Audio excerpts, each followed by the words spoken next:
But you can see from the relatively crooked and narrow streets of the city of Rome as they look from above today, you can see that, again, the city grew in a fairly ad hoc way, as I mentioned. It wasn't planned all at once. It just grew up over time, beginning in the 8th century BC.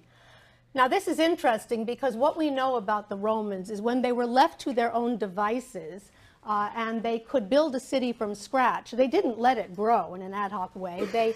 They structured it in a very methodical way that was basically based on military strategy, military planning. The Romans, they couldn't have conquered the world without obviously having a masterful military enterprise, and they everywhere they went on their various campaigns, their various military campaigns, they would build camps, and those camps were always laid out in a very geometric plan along a grid, usually square or rectangular.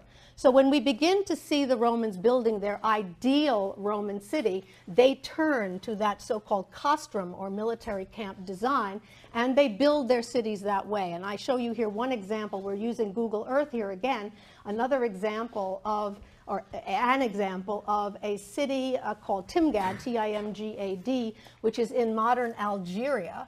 And the ancient city still survives. And if we look at this Google Earth image of it, you can see there's no later accretions, as we have in Rome, no later civilizations built on top of it. You can see the ideal Roman plan, which, as I said, is usually either a square or a rectangle. It has in the center the two main streets of the city.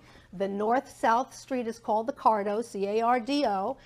The east-west street is called the Decumanus, D-E-C-U-M-A-N-U-S. We'll go back to all of this in the future.